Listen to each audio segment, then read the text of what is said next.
Sir, now is it okay, sir? Hello, hello. Hello, hello, hello.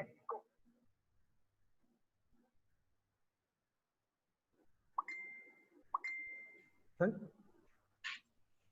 Disconnect हो गया. Ghosh sir. हाँ हाँ. Ghosh sir. हाँ Kawle sir. Sir please carry on. Carry on ना. Okay. नहीं disconnect हो गया था. हाँ नहीं ठीक है. And be brief about the introduction. Okay, right sir, right sir. To continue with what Bosla Military College is a pioneer educational institution devoted to promoting military education. In the year 1986, Boston Military College, a residential co-educational institute. The primary objective of the institute is to provide for and otherwise promote education and research in the field of science, humanities, commerce, and defense and strategic studies. And as many of us we know that our main objective is to prepare students, to encourage students to take up careers in the armed forces of the country. And in continuation, or as an extension of Defense and Strategic Studies Department, we had established a Bosla Research Center for Conflict and Peace, in which actually we periodically conduct workshops, seminar, and many conferences and lectures. As a part of these activities, we also publish half-yearly, as subsequently it is a quarterly. Daksh is a quarterly publication of Bosla Research Center for Conflict and Peace. It is the extension of other academic activities taken up by the postgraduate department of Bosla Military College, based on the ideal concept of the late Dharmavir Dr. B.S. Munje, founder of the Central Hindu Military Education Society. The purpose of our publication to translate the noble ideas of Dr. B.S. Munje into practice in the light of contemporary security environment in larger perspective, which aims at projecting and analyzing issues pertaining to security and other related issues in the national, regional, and global arena, and evaluate through interdisciplinary angle. Then we have set up a research wing also, that is called KAMRI, Kanuji Maritime Research Institute, under which we have conducted 5 seminars at national level at different places, in which we have taken into confidence very many senior officers from the Indian Navy, from the service of Army, Air Force, and there are many academicians who are very much associated with the institute. Having said so, I would like to come to the main point that for which we are here. As we all know that very recently, China has launched a pre-planned attack in the Galwan Valley.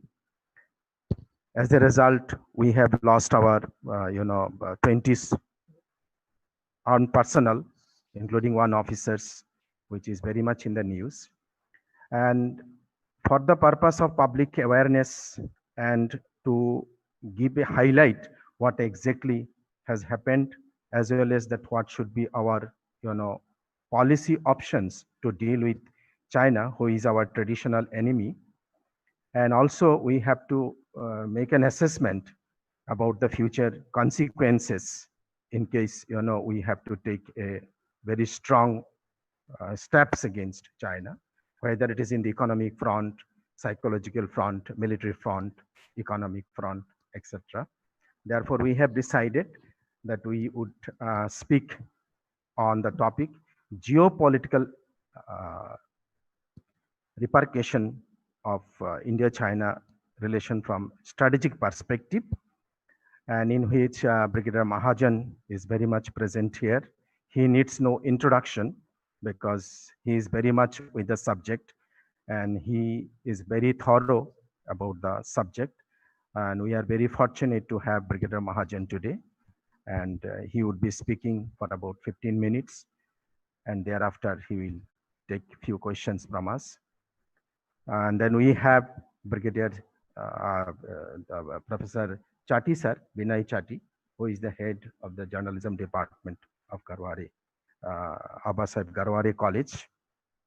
Then we have with us Commander Agase. He also needs no introduction because he was our former commander of the Bosla Military School and who had served, for about 40 years in Indian Navy.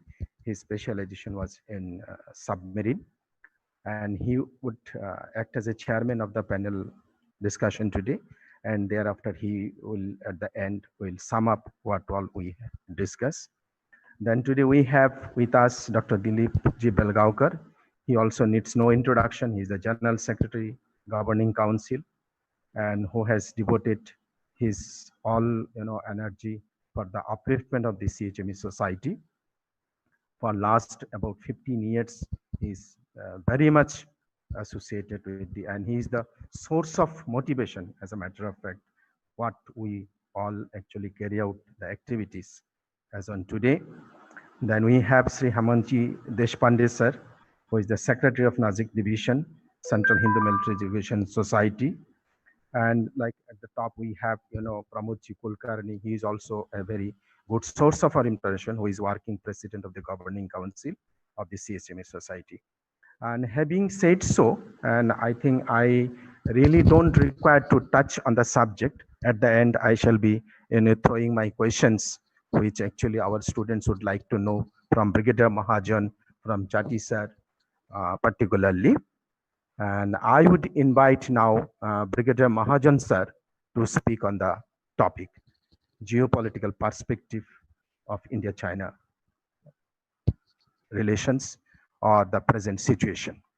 Yes, sir. Mahajan sir.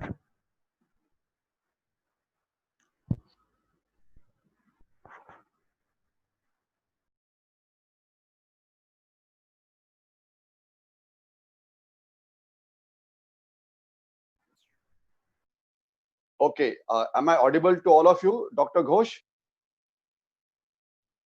Okay, I take it that you can hear me properly. Just Dr. Ghosh, if you raise your hand, I will come to know whether you can hear me properly or not. Yes, you have raised your hand. I can see your hand. Okay, okay. Thank you very much for a kind introduction, and thank you very much for giving me 15 minutes. I thought it was a T20 match, but I think you reduced it to 15 overs. Okay, but nevertheless, I'll try and do justice to the topic that you have given me. Today, we are going to talk about what has happened in Ladakh, the geopolitical situation today, geostrategic situation today. The Ladakh standoff started off on 9th of May, and the Chinese intruded up to their claim line, that is approximately 2 to 3 kilometers towards our side of the LOC. And today, we are on 19th of June, so nearly a month has passed ever since this standoff has started. And initially, the intrusion was at 4 places in Ladakh and one place called Dokula in Sikkim. The Dokula intrusion is not there today, but the Ladakh intrusions continue. Now, what happened on Monday night was that the Chinese had said that they would go back from the area in which they had intruded. So the commanding officer of 16 Bihar had gone there to oversee the withdrawal of Chinese. Instead of withdrawing, they attacked the CO's party with iron rods, with sticks, with stones, etc. The CO was hurt. The moment the unit saw CO falling down, thereafter they fought like tigers with the Chinese. And while you have said that we lost one officer, that is the CO Colonel Babu, and 19 brave soldiers, but also remember that nearly 40 to 45 Chinese soldiers were either killed or they were grievously injured. When we write the history of Galwan Valley, this battle fought by the Biharis when they saw their CO falling will rank as one of the most fierce battles ever fought in during this time of the history. Okay, so I will talk about Galwan Valley a bit later. I'll talk about the intrusions a bit later.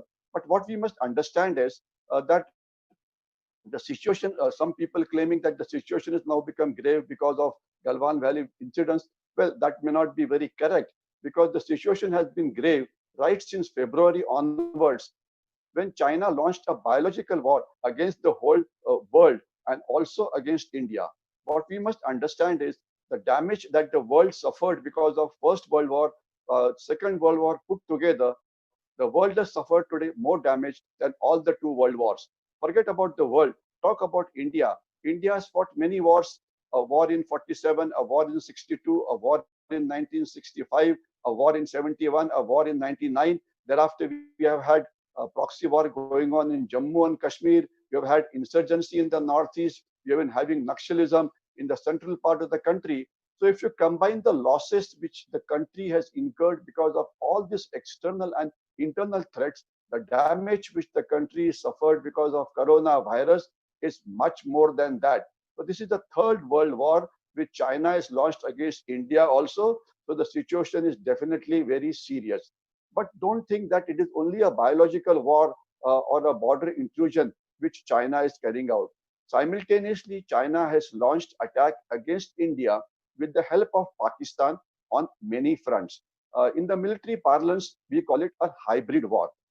Without getting into too much of a theoretical aspect, what I want to tell you is hybrid war is a combination of combining all kinds of warfare together so that at the same time the other country is made to fight on various fronts. Now, what are the kind of hybrid war which China is fighting against us? It is carrying out a psychological war against the government of India, against the armed forces, against the people of the country, in which they're trying to tell you that Chinese are very strong, their economy is very stronger, their military is very strong. So listen to what Chinese are saying, bend your knees and do not do anything to annoy the Chinese. This can be called a propaganda war. This can be called a disinformation war. This can be called as an information war. This can be called as a psychological war. This can be called as perception management. I'll not get into the differences because they're all country cousins of each other. Then they are carrying out against us as what is called as the economic war. Call it economic war, call it economic subversion, call it trade war. Remember, in 2019, Chinese have sold goods worth $19 billion to us and earned huge profits, while we sold goods worth just about $10 billion to them. So by selling this huge quantity of goods, they earned huge profits. Because they earned huge profits, their economy became stronger. Because the economy became stronger, their defense budget increased. Because the defense budget increased, they had more modern weapon systems than what we have. Their armies become more aggressive. So if they have launched an intrusion against us in Ladakh, this has been financed by those Indians who are still buying Chinese products, despite many people appealing that please boycott Chinese product. Still, the 130 crore Indians have not come together. We have not removed various apps from our phone which are of Chinese origin. In fact, we are using one right now at this stage. Then there are a lot of items of Chinese origin which we can straight away reject, especially the ones that are sold during festival times. There are white goods for which alternatives are available. But still, there's a class of Indian citizens, especially belonging to the corporate world, and some traders who feel that Chinese goods are important. Now, if the country does not understand after suffering such a grievous loss that China is your enemy number one, then when will the country ever understand? I mean, one fails to understand as to how you can still buy Chinese goods because of profits of few corporates, because of profits of a few traders. The country's country's strategic interests are suffering, country's security is suffering, and the Indian army is paying for the entire thing by spilling its blood. Let the blood of the Indian army not be so cheap. So that's the economic war. Then China keeps on helping Pakistan. Pakistan carries out terrorism in Jammu and Kashmir Valley. They carry out a lot of illegal activities in India, like subversion of our society, smuggling of arms, ammunition, narco terrorism in the state of Punjab, etc. So there is a country called Pakistan, which is actually a proxy for China, which is ensuring that we keep on fighting the internal subversion and remain confined to the Indian subcontinent. Then there is a diplomatic war which China launches against us. We wanted to declare Hafiz Saeed as a world terrorist. They would not let you do it.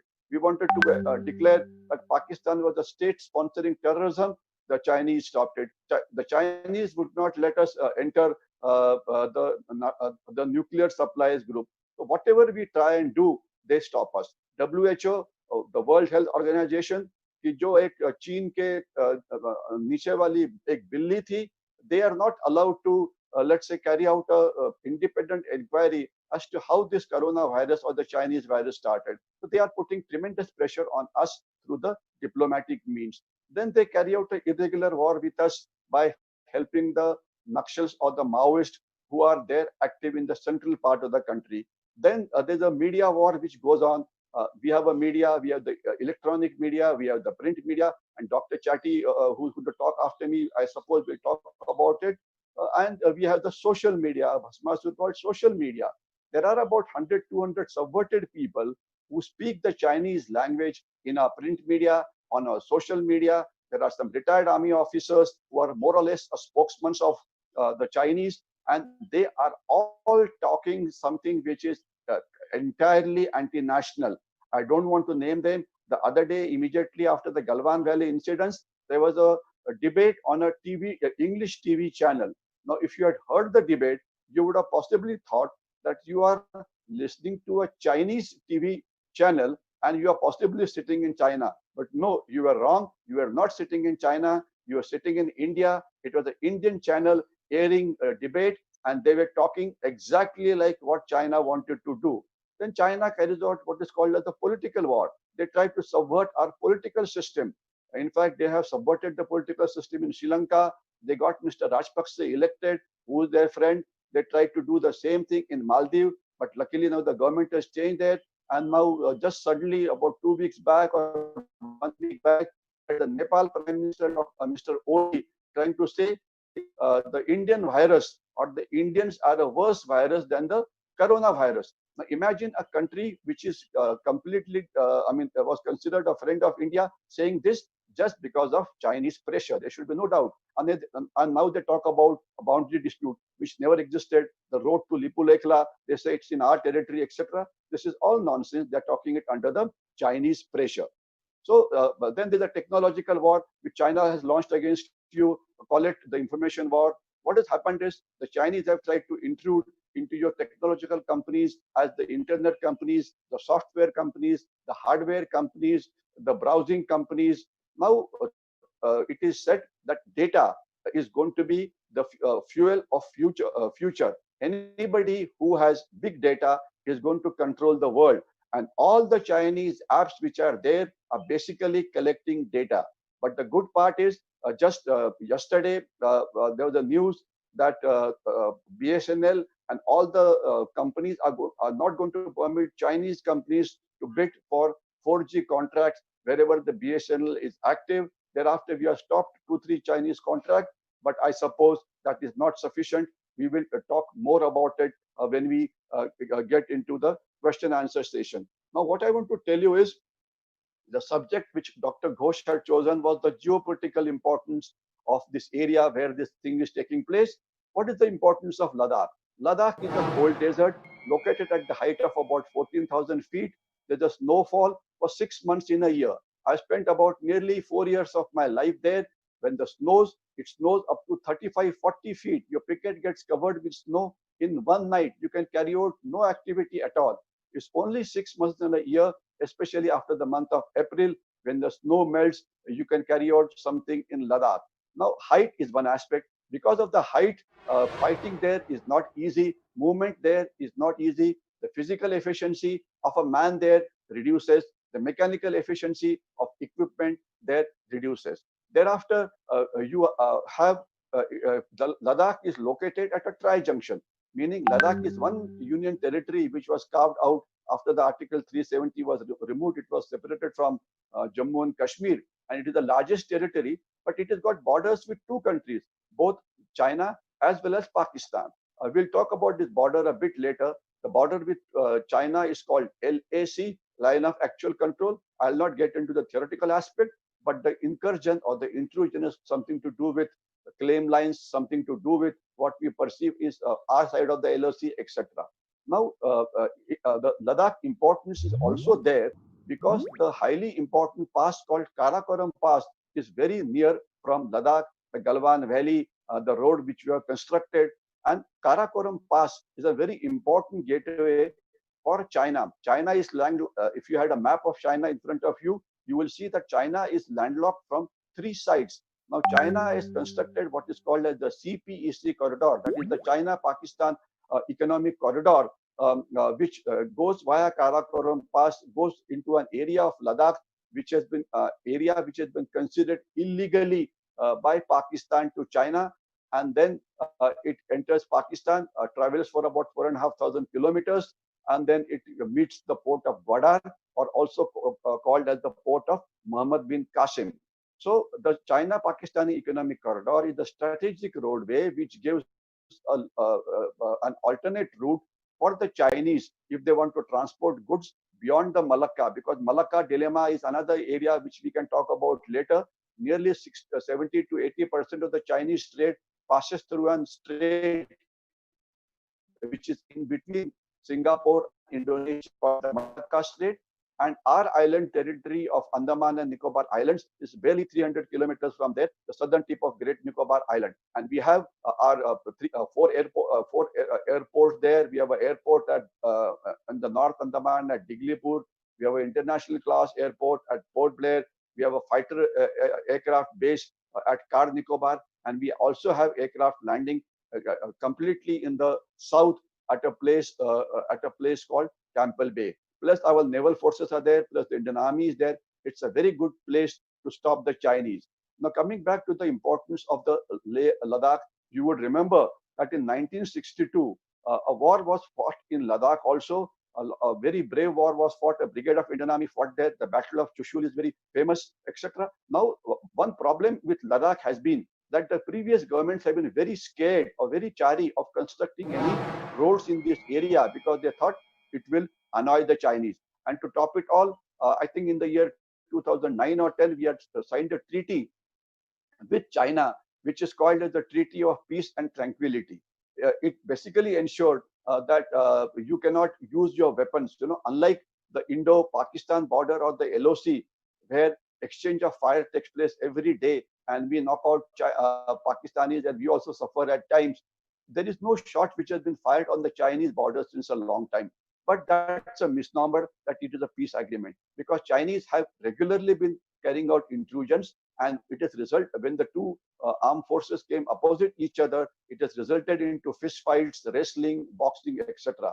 But the Chinese were more violent this time when they intruded for the first time in Ladakh on 9th of May. They carried out sticks with them, sticks on which they had put on nails, and they initially tried to injure Indian soldiers, but Indian soldiers gave it back to them, and we have injured more soldiers than what we could have. The road communication to Ladakh is a very important issue. What we must understand is presently there is only one important road which connects Ladakh to the rest of India. The road starts from Jammu over the Banihal Pass or the Nehru Pass. It enters into Srinagar Valley. Thereafter, from there, it goes at the Zojila Pass to Dras, the area Dras, then Kargil. The area between Dras and Kargil was the place where the 99 war of Kargil was fought. Then from Kargil, it goes on to Leh.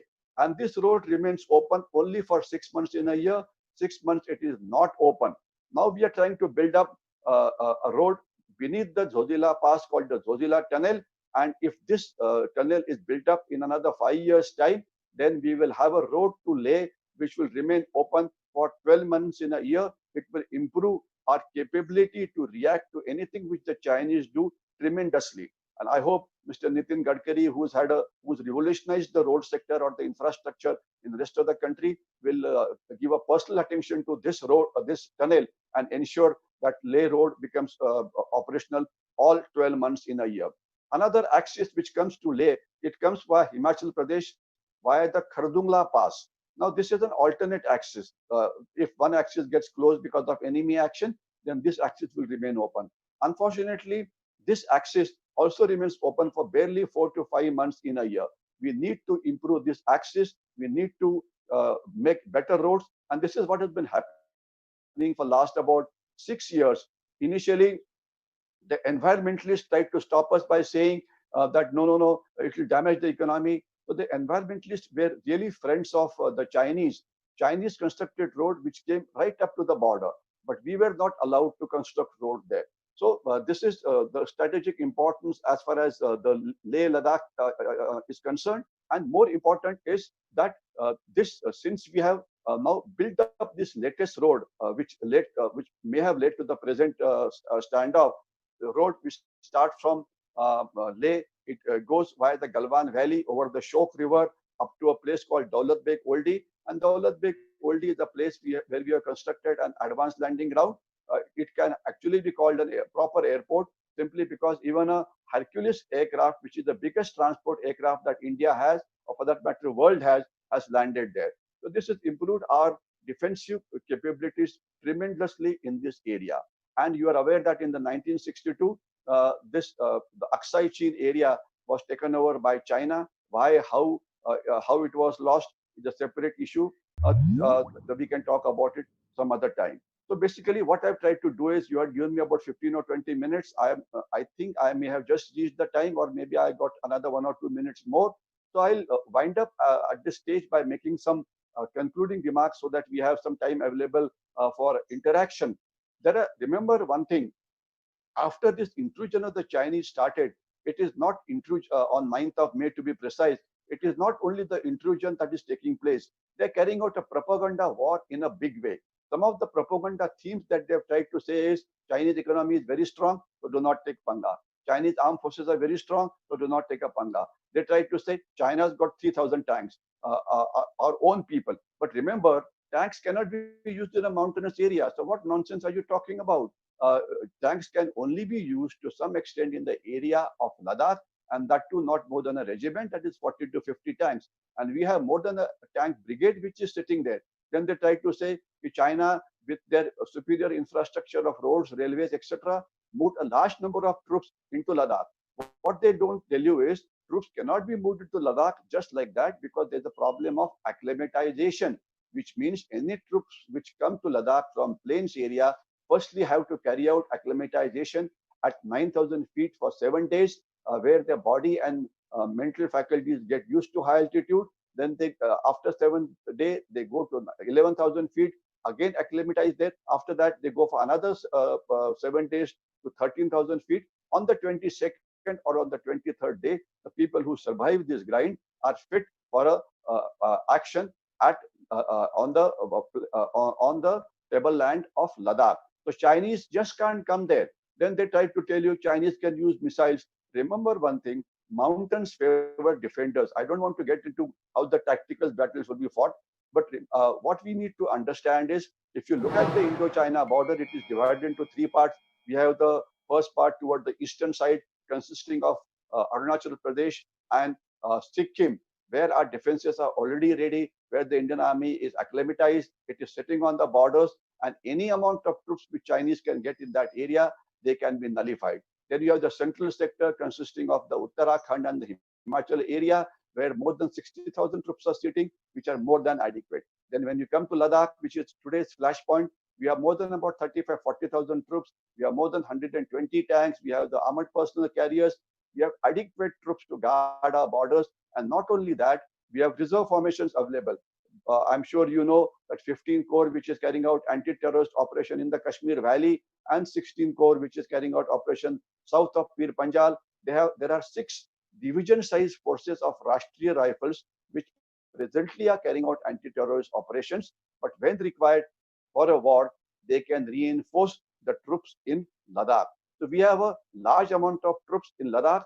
But when you talk of geopolitical location, what we must understand is the Chinese battle, if it takes place over Ladakh or anything, actually takes place sector-wise. It takes place valley-wise. In Arunachal Pradesh, there will be a separate battle in the Siang Valley, a separate battle in Siom Valley, a separate battle in Lohit Valley, because these valleys are not connected by roads. Now we are trying to build a road which connects these valleys through the mid portion of the valleys. So the battle here is actually a battle of an infantryman, where only bravery, courage, and that kind of a thing matters. And defenders, that is India in this case, gets a tremendous advantage. If Chinese have to do something worthwhile in this area, they have to have a ratio of 12:1, meaning for every one soldier deployed here, Chinese require about 12 times more soldier.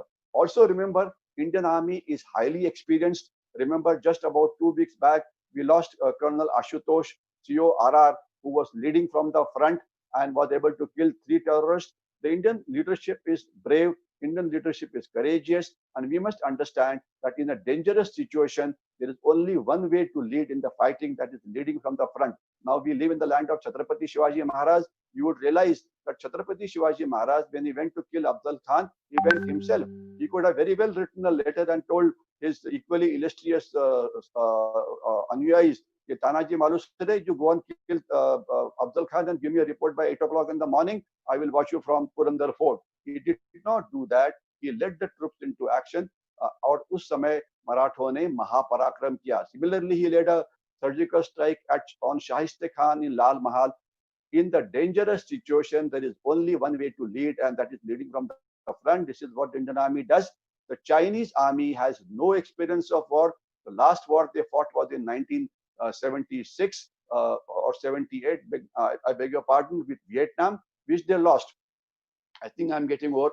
My time is getting over before Dr. Ghosh decides to pull my mic in front of me. I'll stop here and say, we are a war experienced army. We have a good leadership. We are our soldiers will fight with what we have. And remember one thing: they will fight very, very well. There should be no doubt. Any escalation that takes place in Ladakh or anywhere on the Chinese border, the military aspect is very, very clear. We are quite capable of fighting this war with China. There is no problem. But where we are falling short is on the propaganda war, on the information war. We are falling short as far as the economic war is concerned. We are falling short as far as the diplomatic warfare is concerned. These are the fields in which we need to improve. And because if you want to fight Chinese, like they are fighting against us on multiple fronts, so we also need to fight with them on multiple fronts. I think I could have spoken a lot more, but I'll stop here. And Dr. Ghosh, sorry, I think I must have exceeded my time, but maybe you can ask me lesser questions. Thank you very much.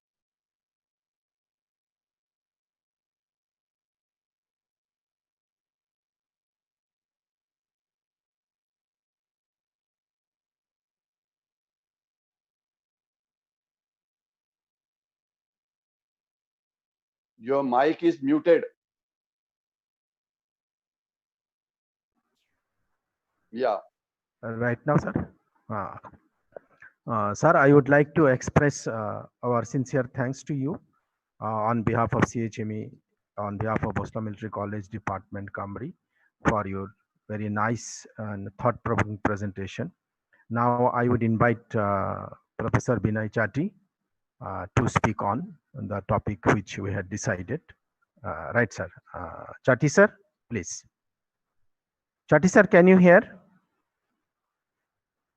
Chatti, sir? Yes. Yeah. Sir. Thank you. Right, sir. Right. Let me begin my talk with expression of my gratitude the organizers and the senior armed forces Brigadier Mahajan and Commander Agashi.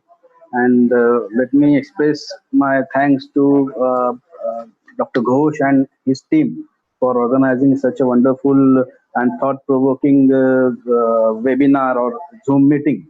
So as Brigadier Mahajan mentioned in his speech, that China is playing a propaganda war against India, and they are trying to impose their propaganda, their fake narrative. They are trying to impose their discourse, or they are trying to run their discourse through Indian media, and that is what I feel very dangerous.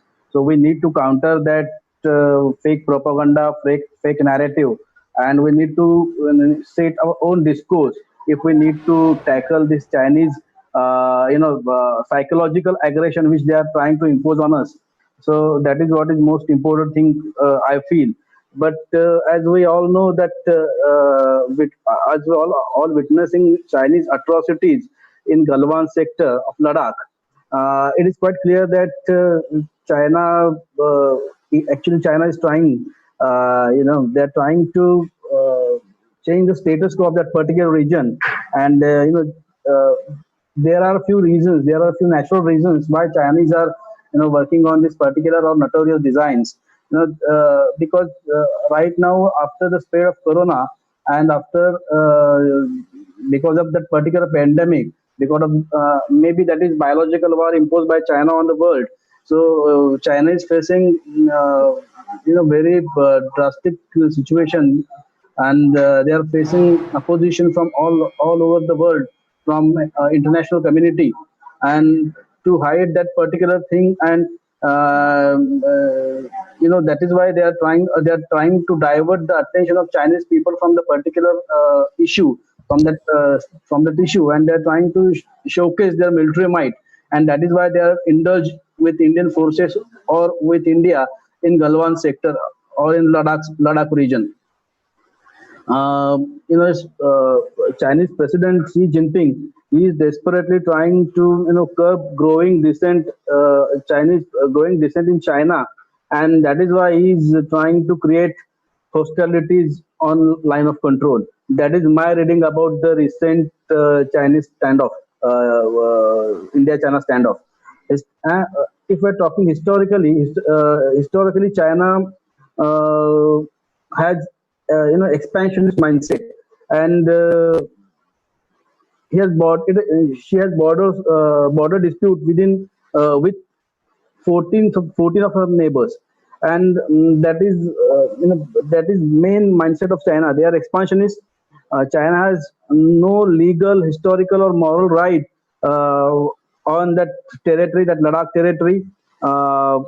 In fact, from the era of the great Emperor Lalitaditya, this part of the part of Ladakh and Gilgit-Baltistan is a part of Indian kingdom, his kingdom. So in that particular Ladakh and that territory is well within Indian territory, that is Indian part, and India has moral and legal right of that particular territory. When I refer Lalitaditya was a great Indian emperor, and he ruled that area from 825 to 865 AD. So that is why our claim on that particular area, on that region, is legal and constitutional also. China never ruled that territory. Even during the era of Dogra kings, and China fought 3 consecutive wars against Dogra regime, and after got defeated, they never came to this area till 1962. So this is quite clear that China has no moral right on this particular landmass. Geopolitically and geostrategically, this area is very important. Ladakh, as we all know, Ladakh is gateway of East Asia and Central Asia and West Asia, and geostrategically it is very important. This particular region, that Ladakh region, is shared boundaries with 5 nations, erstwhile USSR, China, Afghanistan, Pakistan, India. So that is why geostrategically this particular point is very important. That particular Gilgit-Baltistan is very important, and Gilgit-Baltistan is a part of Ladakh, and that is why China is trying to change the status quo of this particular region. As I mentioned earlier, China has notorious designs in his mind, and according to those designs, they are trying to change the status quo in the region.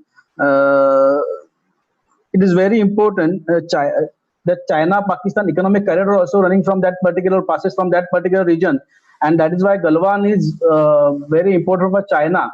So they need that particular region or that particular land or that particular landmass to reach Gwadar, and through Gilgit and Baltistan they are trying to reach to West Asia and Central Asia.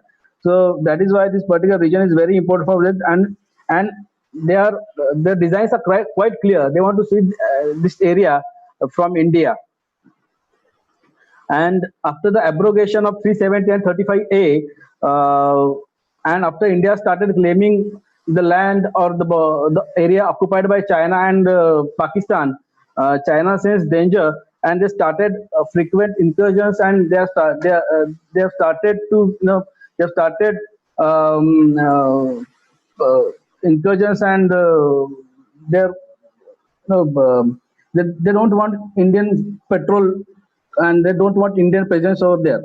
As Brigadier Mahajan mentioned, they are also trying to play psychological warfare, or they are trying to impose psychological warfare on Indian citizens through fake narrative, to fake discourse, and that is why they are hiring Indian media, and most of the Indian media falling prey to the Chinese designs. They are running Chinese propaganda, as Brigadier Mahajan mentioned earlier, that they are trying to showcase China as a military might or military power. They're trying to showcase China as economic power, and they're trying to impose a sense of some kind of the China's might through their news shows and debates. Unfortunately, as I mentioned, Indian media succumb to their Chinese designs, and they are running, various debates and talk shows based on this particular fake narrative, fake design, or fake propaganda. These are uncalled for debates. China is also influxing millions of dollars in Indian media, and through that particular money power, they are using Indian media as a tool to fight against Indian state or fight against Indian nation. So that is very dangerous thing. As Brigadier Mahajan mentioned earlier, China is playing psychological war, but I request all the Indian citizens that we need to stand with our government. We are a strong nation. This is not 1962. Now we are in 2020, and India is quite capable to fight against China. India is quite capable to contain China within their border. Ladakh and the Galwan sector, all that particular part is Indian territory. Aksai Chin also is a part of Indian territory, and government is doing all the necessary things to get it back to the Indian boundaries, to Indian fold. So these all are as per the as mentioned in China's Global Times, that Indian Army or Indian forces are well equipped, and they are quite capable, or they are most experienced forces to fight mountain warfare. So we are very much strong, and we are very much capable to fight against China in that particular Himalayan region. So there is no need to fall prey to this fake propaganda. And I think we need to stand with our armed forces and our government to defeat Chinese designs. I would like to conclude my remarks on this particular note. And if you have any questions, or if anybody wants to ask any questions, I'm ready to take on. Thank you.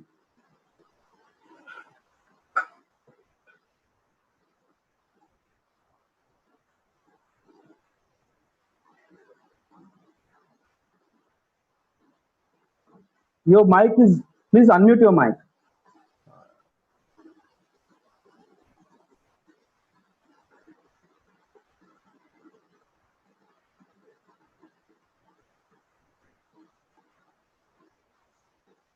Dr. Ghosh, please unmute your mic. Your mic is.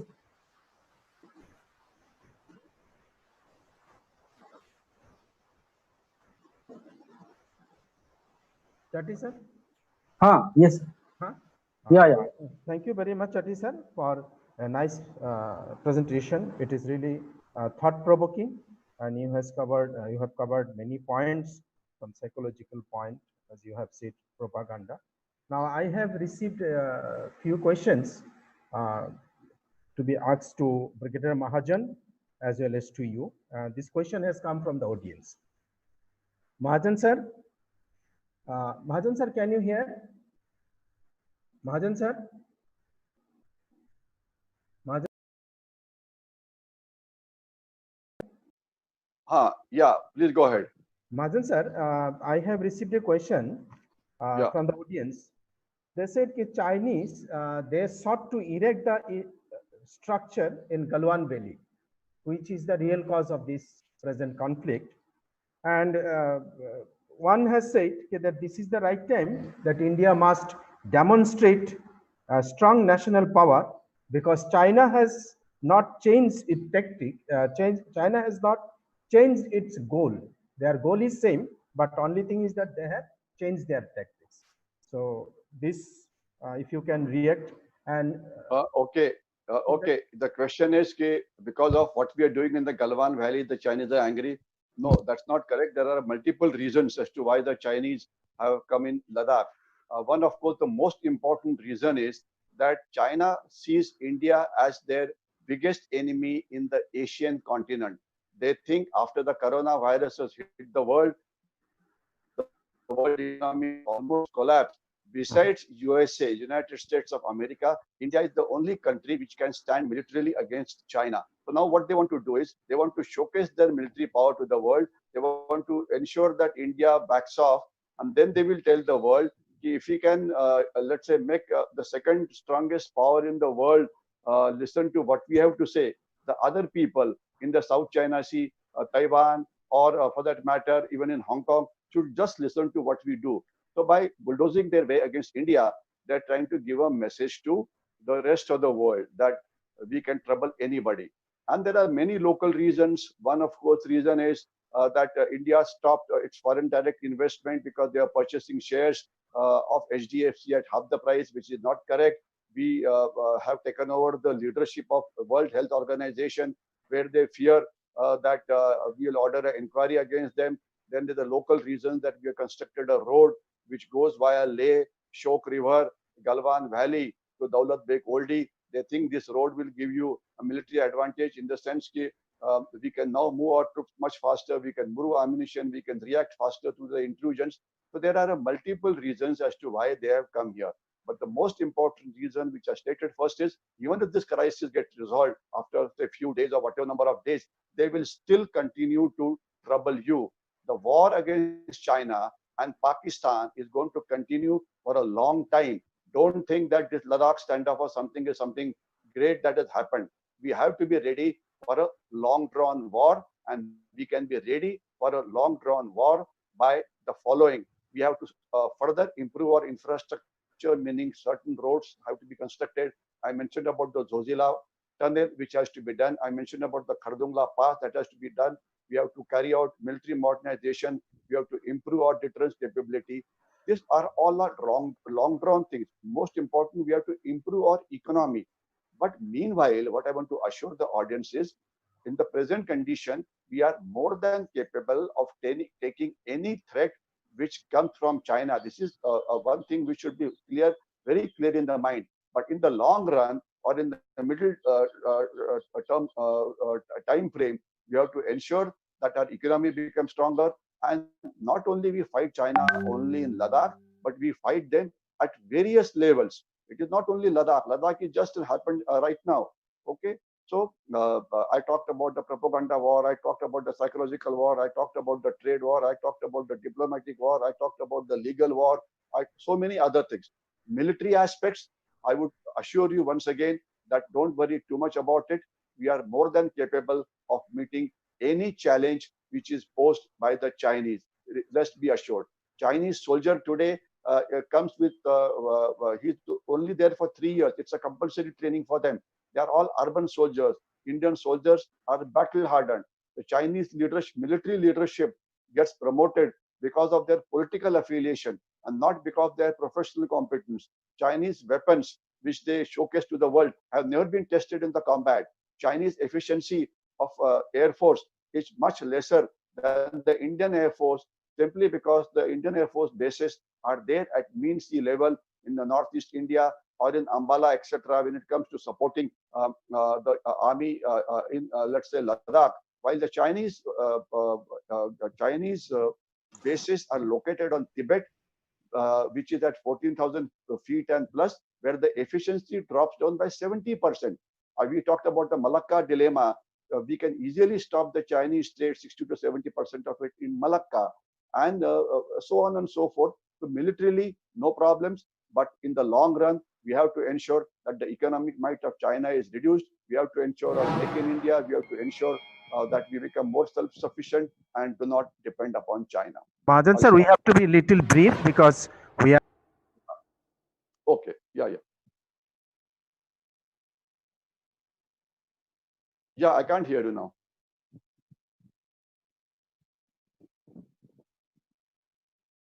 You are again mute.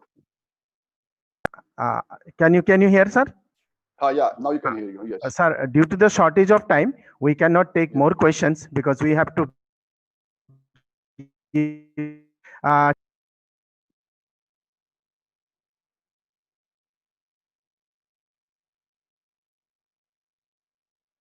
No, your question is not audible. Your mic is again muted. Yeah. Now the mic is on.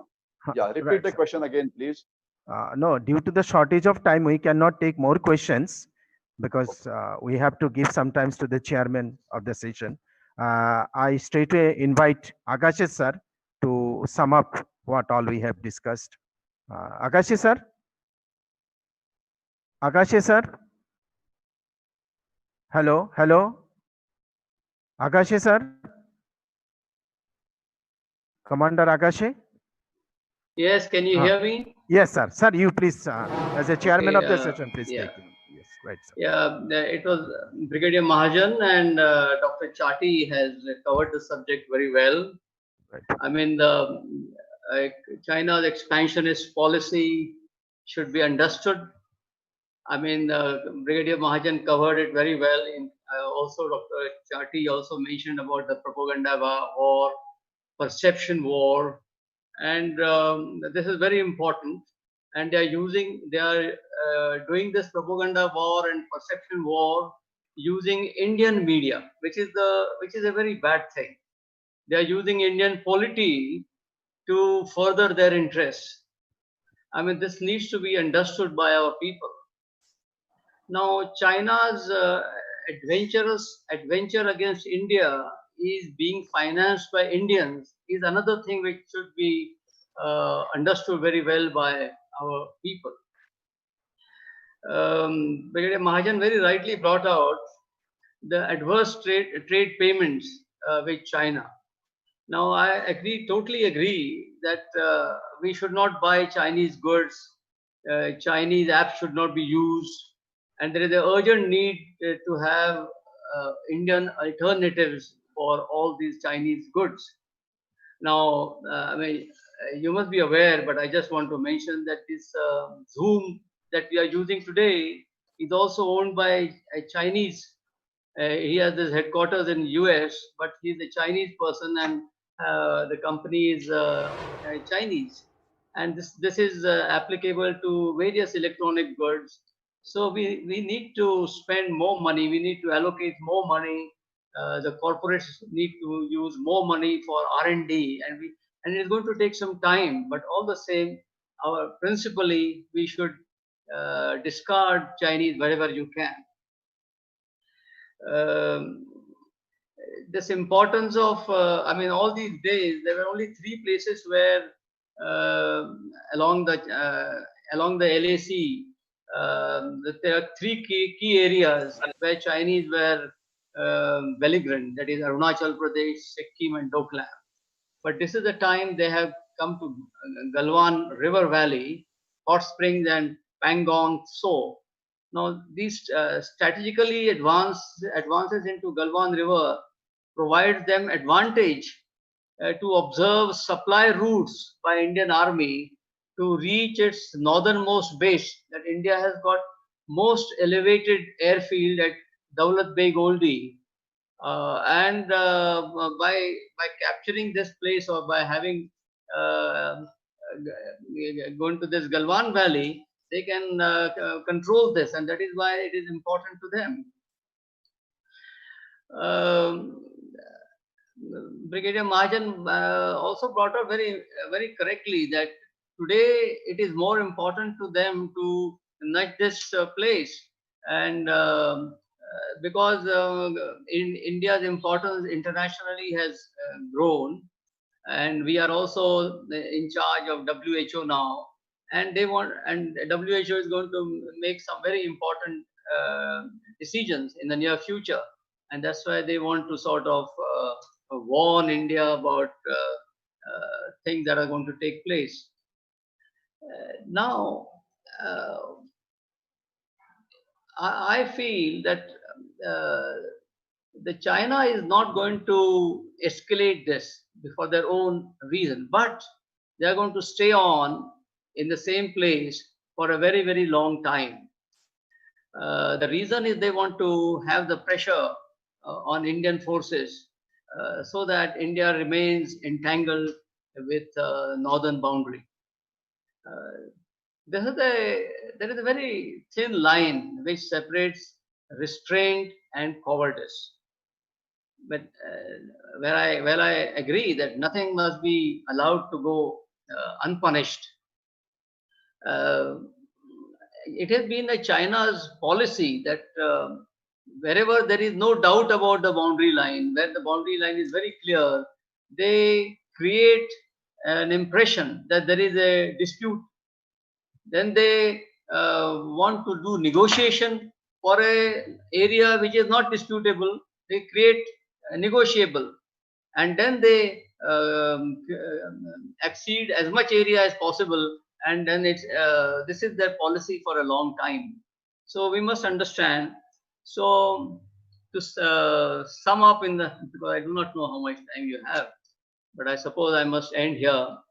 In the near future, we must allocate more amount for R&D Chinese goods. There are we are using Chinese apps, we are using Chinese goods. It is we have to find alternative.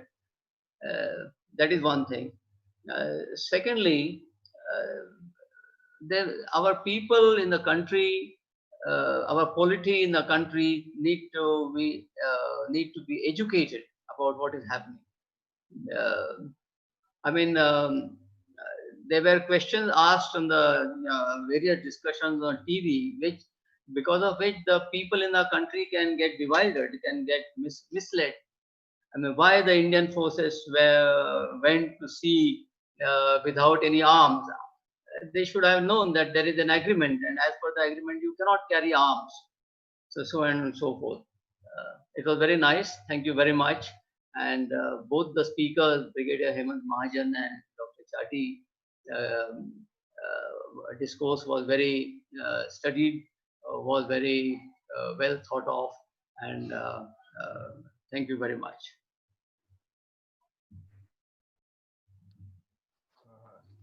Dr.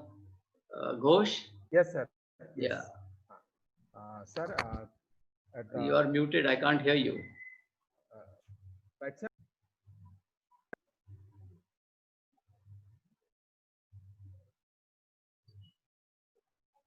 Problem. Can you hear, sir? Yes, I can. Yeah, we can. We can.